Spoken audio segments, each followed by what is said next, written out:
Assalamu alaikum and welcome to Your Views on the News with me, Azhar Ali. A newborn baby freezes to death and a pregnant woman is about to give birth without any assistance from any doctors. These are the scenes from a camp inside Syria, described by an aid worker this week. The humanitarian crisis in the country is getting more and more desperate, with the conflict leaving many without access to water, electricity and medical care. These people aren't helped by the fact that trucks trying to deliver aid have been shot at, hijacked and banned from entering opposition-held areas. Let's take a quick look at this report. The conflict in Syria has left an estimated 5.5 million people in humanitarian need.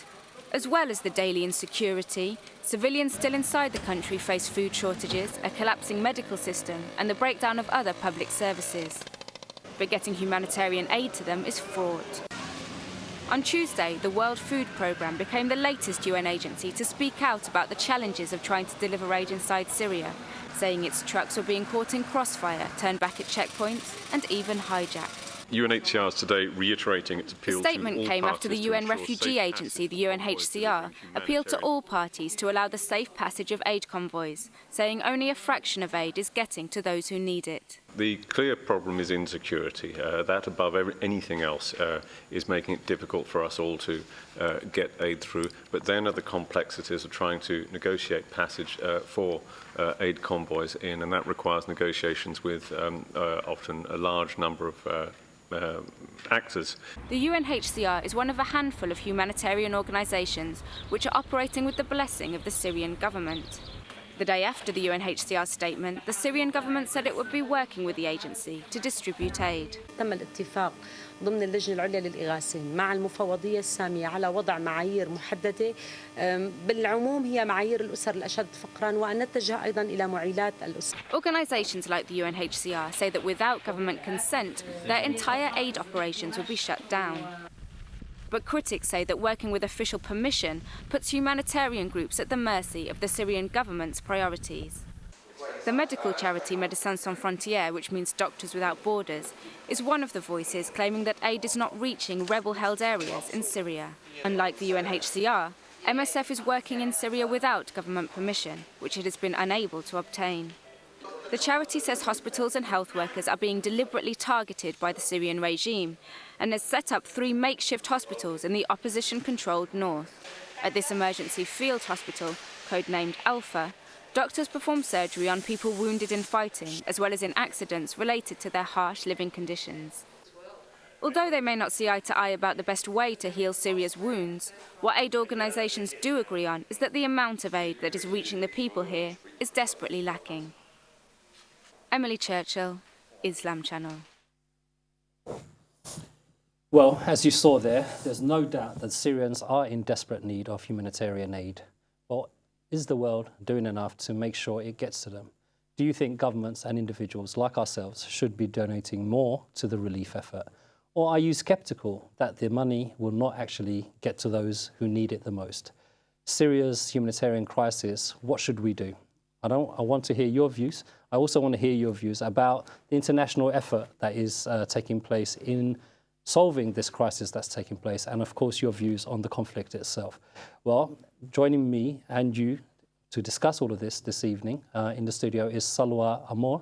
Salwa was born in Syria, as well as being a journalist. She is the founder of the charity Atfal, which supports children who have lost their families or homes in Syria.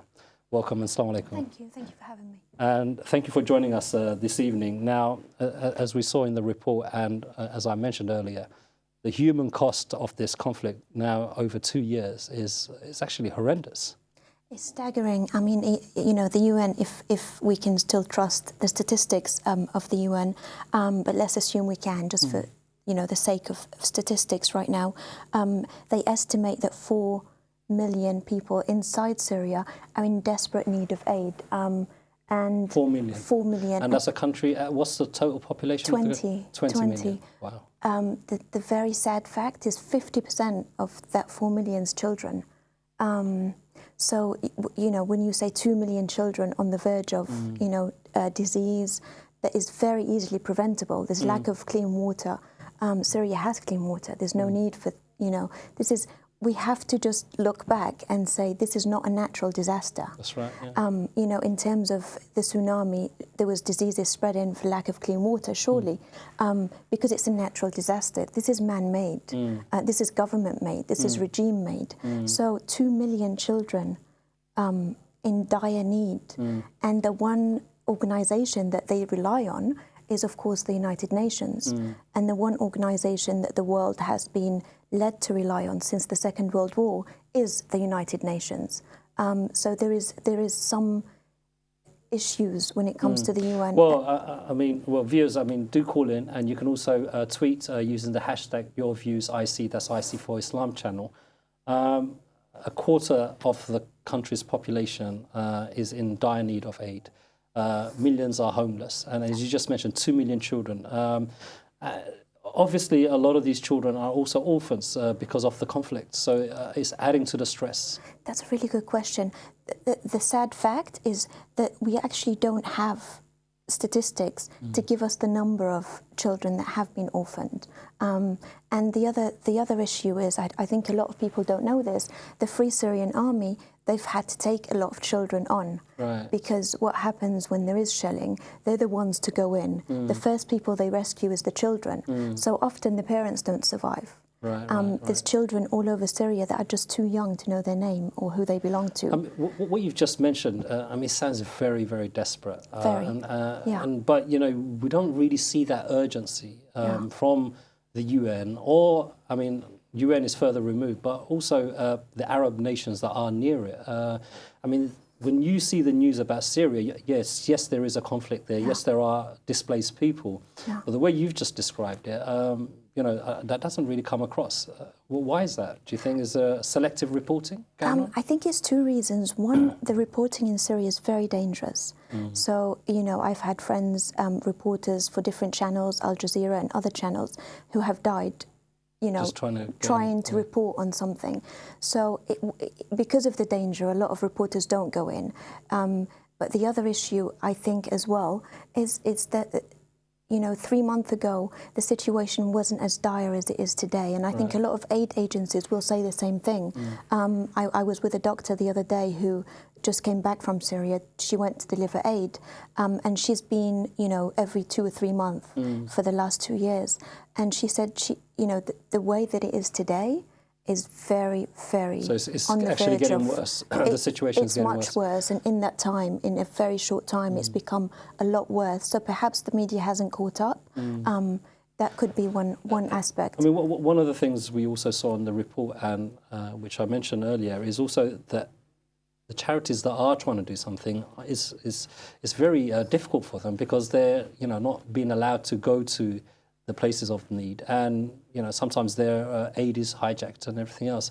So it's not really, I mean, there isn't any way of actually delivering the aid. So then, where should, you know, our viewers, where should people put the pressure?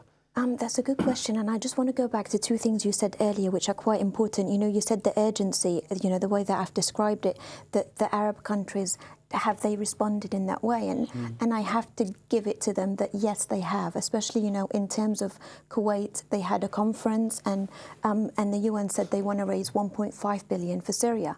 Kuwait put the first 300 million, and I think, you know, other countries followed suit.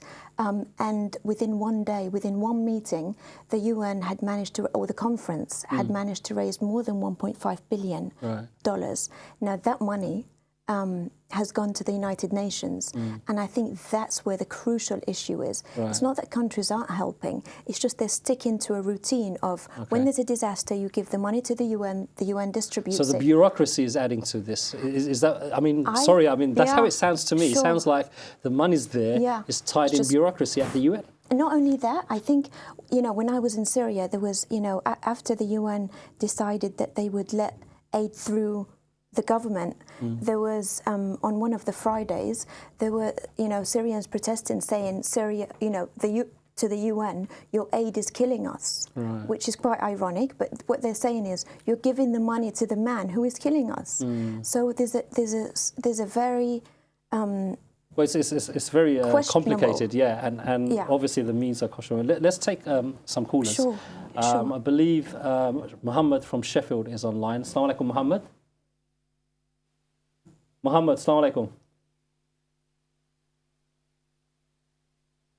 Muhammad? Hello, Muhammad? No?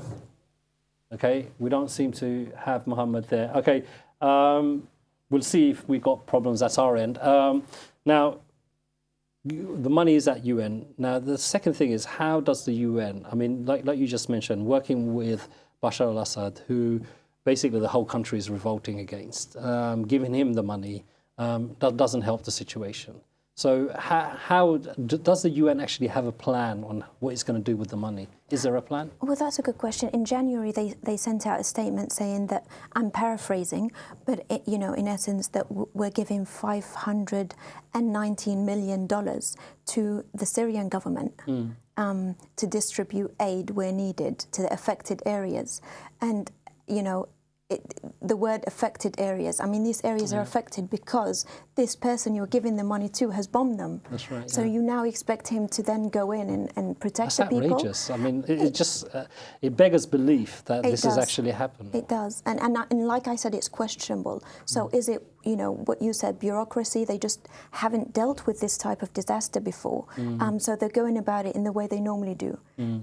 Or is there something more sinister? We have to put all the possibilities, and unfortunately in Syria they do feel like they have deliberately been left to die, and they feel like it's something much more sinister. I think you're right. I mean, on our channel we've done a lot of fundraising and everything else, and a lot of the callers, and especially Syrians, they do feel that, you know, the world is turning a blind eye, and especially the way the UN is going. Unfortunately, $1.5 billion would have been enough to feed the whole of the Syrian, you know, country, the 20 million people, for a couple of months at least. You know, not just the 4 million that need it, but it's in the hands of the wrong people. And it was donated by good people. Let's remember that people donated, you know, huge amounts of money to the UN and to other organisations, and we have to ask, where is that money? Well, yeah, indeed. Okay, so sorry about earlier about the phone lines. They are working now, I've been told, so do call us in. The number should be at the bottom of your screen. Now, in terms of, I mean, we're talking about 4 million people that are displaced. In terms of where these people are going, some are still in Syria, wherever they can be, but also some others are going to neighbouring countries. Now, what's the situation with those people, the refugees in Turkey, in Jordan and other places? Well, I think yesterday or the day before there was a statement by the Lebanese Prime Minister saying that, you know, the Syrians that will come to, you know, that will come to Lebanon might be sent to other countries. So, again, that's a very odd. Where, you know, what countries are you going to send them to? They've come to you as refugees. And Lebanon is saying we now need camps, United Nations protected camps within Syria on the Lebanese border, but inside Syria. So, and you know, and Turkey's called for that. Turkey's called for UN protected camps alongside Turkey. But Turkey's housing 200,000 refugees within Turkey. And we have to remember that there's staggering number of women, mainly women and children, on the border of Turkey. You know, there's 7 camps that are on the northern border with Turkey, and the majority are women and children, and they're living on absolutely nothing. You know, no clean water, no medicine. They're living literally just from day to day. And I think one thing we have to appreciate, the terrain isn't also very hospitable. You know, it's not easy to actually live in that area. I mean, you mentioned that obviously the majority of the refugees and those fleeing are women and children. But the kind of going back to, okay, why is this situation there, which is obviously this conflict, which started out as people just wanting their rights, you know, freedom and democracy and all of that kind of stuff. And obviously the Arab Spring is had some influence. A lot of people are looking at this situation saying 2 years on, should they not sit around the table, come to a negotiated end? I mean, what do you think is going to happen? I mean, being a Syrian yourself, I mean, how do you feel this is going to go?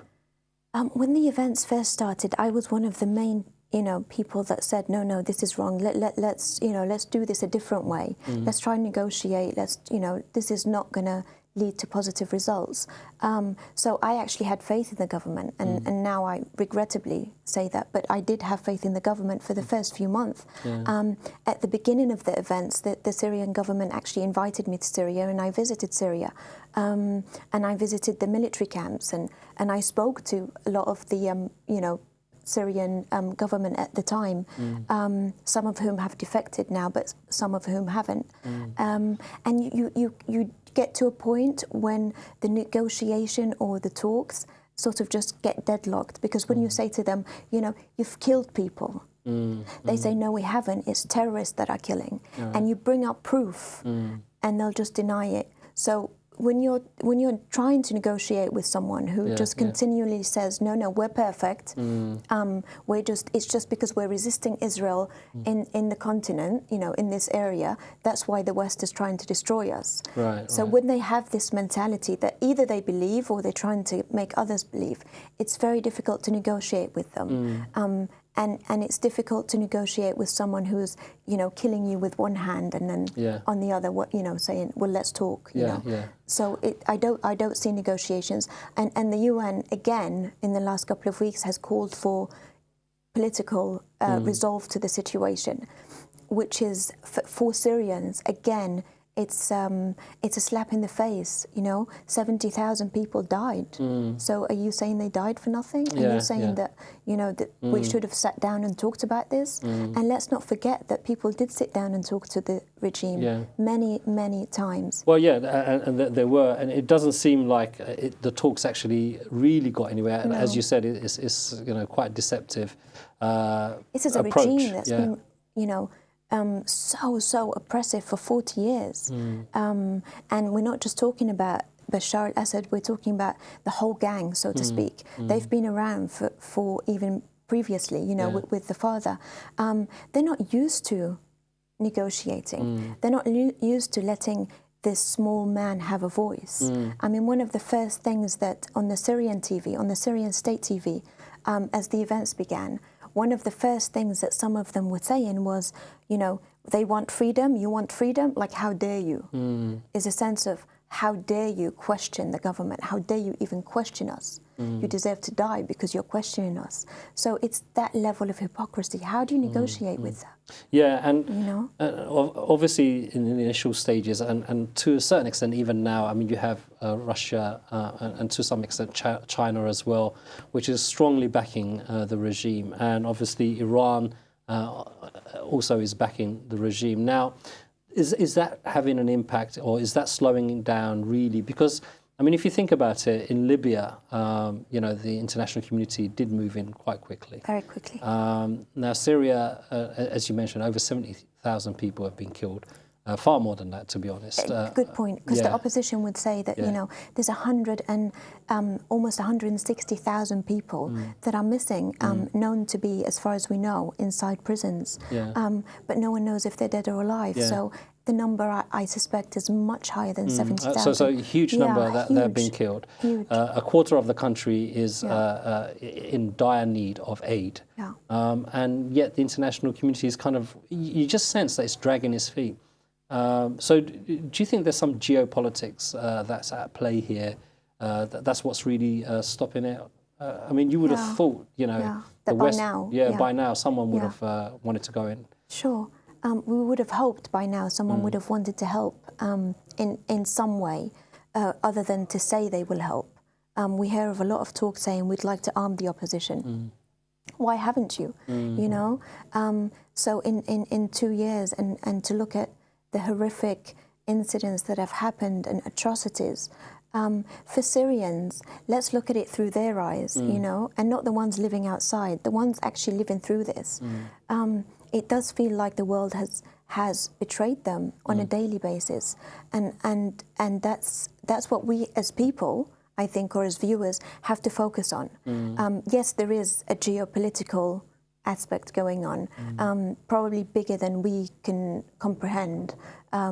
So you know, I'm not sure how much I can go into that. I mean, we can go into that all night and say Russia, China, you know, Iran, but at the end of the day, the people are the ones that need help today.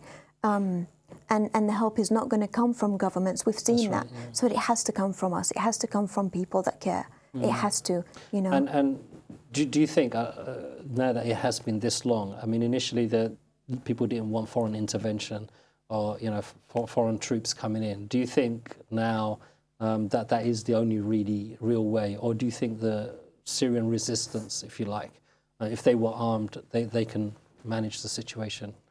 Good question.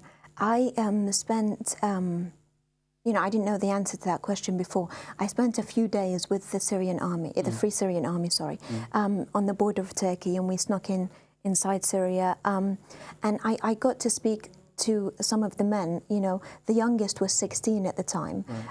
He's since the interview that I did with him, he's been killed. The oldest was about 8 years old. Right. So you look at the gap, you know, 16-year-old just left college, 8-year-old fighting. So we have to remember the Free Syrian Army, they're not really professional fighters. So can they really win this war?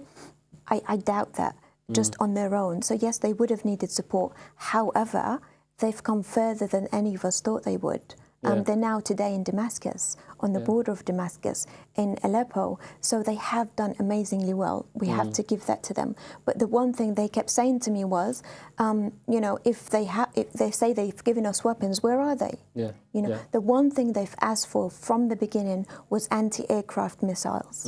And that's the one thing Europe and everybody refused to give to them. I think Turkey was the only one that was willing to do that, but no one else was. And that's the only thing that would have probably stopped. That would have helped. That would have helped. Definitely reduced. Probably would have reduced by half the casualties we've seen. Yeah, definitely. Okay, I think Mohammed is back now. Mohammed from Sheffield. Try get him on just before the break. Hello, assalamu alaikum, Mohammed. Alaikum assalam wa rahmatullah. We've literally got about a minute or two, so sorry we lost you earlier, but do tell us your views. No problem, sir. Thank you very much for actually taking my call back. I'm actually an Afghan national living here in UK. So actually, the stories are devastating. Actually, the people are explaining as we see this news actually about this President Bashar al-Assad. Actually, the first question was which source is a good source that we need to actually believe and have trust to pay some money donation for the Syrian people. So that's the first question. If you could just give us a good source, we would be able to send the money. So the second thing that I wanted to have a short comment about the Vladimir Putin, which he had comment about Syria, which I also find interesting briefly.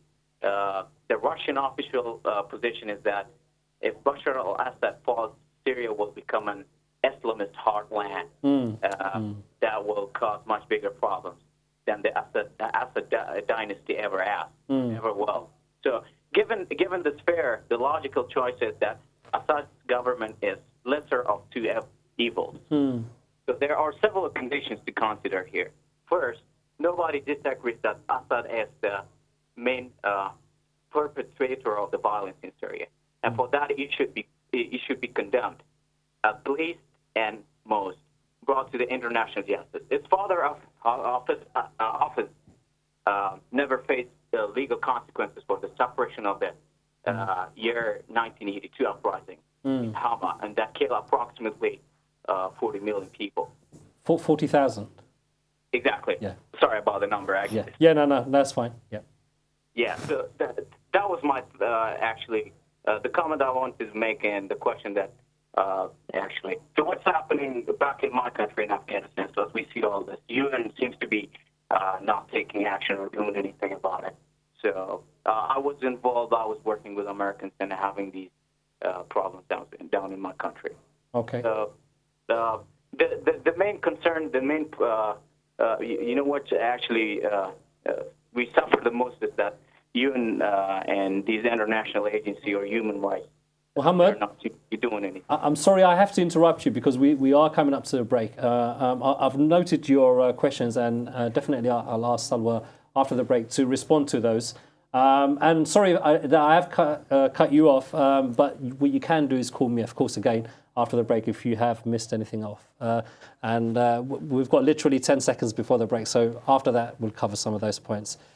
Want to hear more of your views? See you after the break. Assalamu alaikum.